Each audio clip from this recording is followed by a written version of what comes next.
नमस्कार। आज के इस विश्लेषण में हम एक बहुत ही गहरे विषय पर बात करने वाले हैं, शक्ति।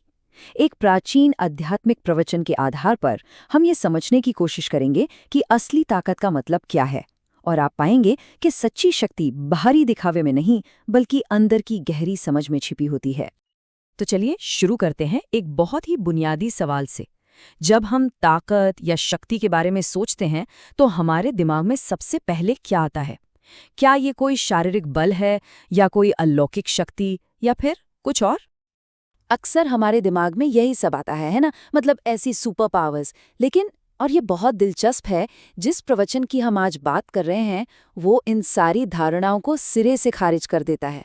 वो कहता है कि ये जो तथाकथित शक्तियां हैं ना, ये असल में कमजोरी की निशानियां हैं। अब आप सोचेंगे ऐसा क्यों? क्योंकि ये सब बाहरी चीजों पर निर्भर करती हैं। सोचिए, अगर आपकी शक्ति किसी चीज को हिलाने या किसी को ठीक करने पर टिकी है तो आप तो उस बाहरी चीज के गुलाम हो गए। सच्ची ताकत तो वो है जो आत्मनिर्भर हो, किसी और पर डिपेंडेंट ना हो। तो फिर असली ताकत है क्या? ये प्रवचन कहता है कि सच्चा साहस वीतराग को पहचानने में है। वीतराग यानी वो आत्मा जो किसी भी चीज से जुड़ी हुई नहीं है, जो एकदम डिटैच्ड, पूरी तरह से अनासक्त और हमेशा रहने वाली है।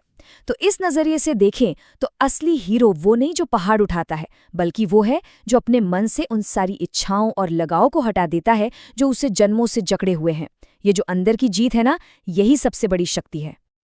अच्छा, इस बात को और गहराई से समझने के लिए हमें अपने अंदर की दो अलग अलग प्रकृतियों को समझना होगा। ये प्रवचन हमें बताता है कि हर इंसान के अंदर एक तरह का द्वंद्व, एक कश्मकश चलती रहती है। ये स्लाइड इस अंदरूनी लड़ाई को बहुत अच्छे से दिखाती है। देखिए, एक तरफ है हमारी क्षणभंगुर प्रकृति, मतलब हमारा शरीर, हमारी उम्र, हमारी सेहत, पैसा, रुतबा, ये सब क्या है? ये सब अस्थायी है, आज है कल नहीं।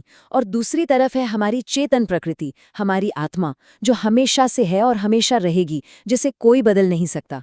अब मुश्किल ये है कि हम अपनी पूरी जिंदगी उस चीज को सजाने संवारने में निकाल देते हैं जो एक दिन खत्म हो जानी है, और उस आत्मा को बिल्कुल नजरअंदाज कर देते हैं जो हमेशा हमारे साथ है।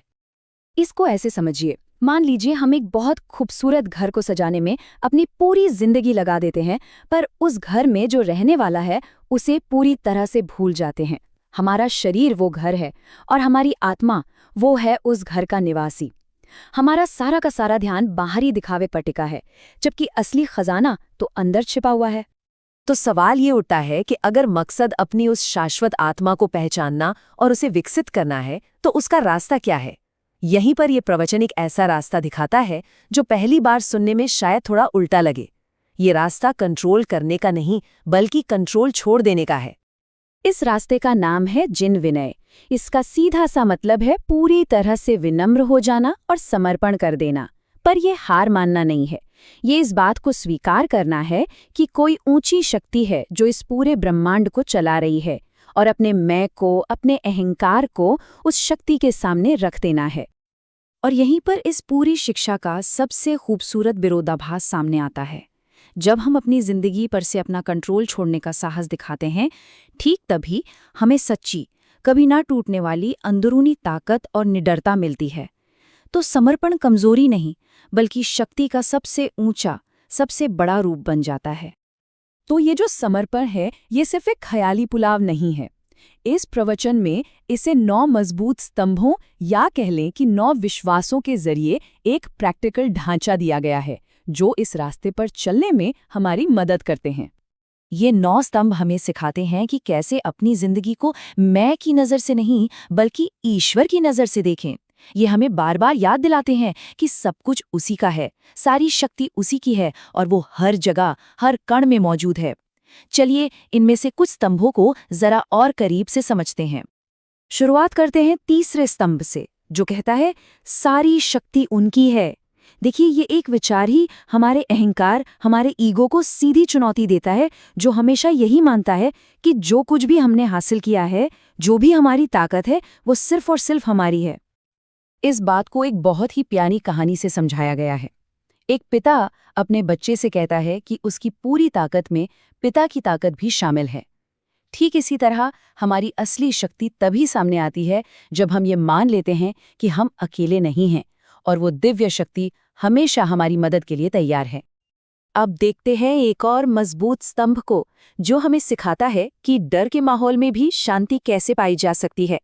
ये स्तंभ कहता है, हर जगह उसी का सार है।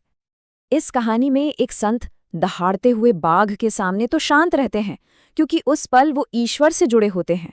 लेकिन एक मच्छर उन्हें परेशान कर देता है, क्योंकि उस वक्त उनका ध्यान अपने शिष्यों यानी दुनियादारी पर होता है। ये हमें क्या सिखाता है? यही कि जब हमारा ध्यान उस दिव्य शक्ति पर होता है तो बड़े से बड़ा डर भी कुछ नहीं लगता। पर जब हम दुनिया में उलझ जाते हैं तो छोटी छोटी चीजें भी हमें बेचैन कर देती हैं। और ये सब हमें नवे और आखिरी स्तंभ तक ले आता है, जो इन सारे विचारों को एक साथ पेरो देता है। और वो स्तंभ है, हर जगह वही सारथी है। ये एक विचार हमारे जीवन की यात्रा को देखने के नजरिए को पूरी तरह से बदल सकता है।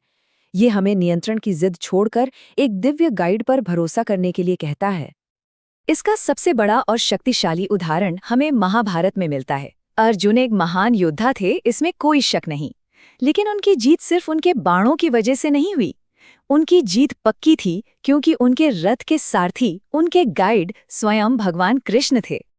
तो हमारे लिए यहाँ सीख ये है कि अगर हम उस दिव्य शक्ति को अपनी जिंदगी का सारथी बनने दें, तो हमें मंजिल की या रास्ते की फिक्र करने की कोई ज़रूरत नहीं है। हमारा काम सिर्फ एक समर्पित गाड़ी बनना है और उस यात्रा पर पूरा भरोसा रखना है। तो हमने देखा कि कैसे ये प्रवचन ताकत के बारे में हमारी सोच को पूरी तरह से बदल देता है। ये हमें बाहरी शक्तियों के मोह से निकालकर अंदरूनी समर्पण की ओर ले जाता है। सच्ची ताकत कुछ हासिल करने में नहीं, बल्कि अपने मैं को, अपने अहंकार को छोड़ने में है। और आखिर में यह विश्लेषण हमें एक बहुत ही गहरे सवाल के साथ छोड़ जाता है। अगर असली ताकत समर्पण करने में ही है, तो वो कौन सा डर है जो हमें अपनी जिंदगी की लगाम को इतनी मजबूती से पकड़े रहने पर मजबूर करता है? इस पर सोचिएगा जरूर।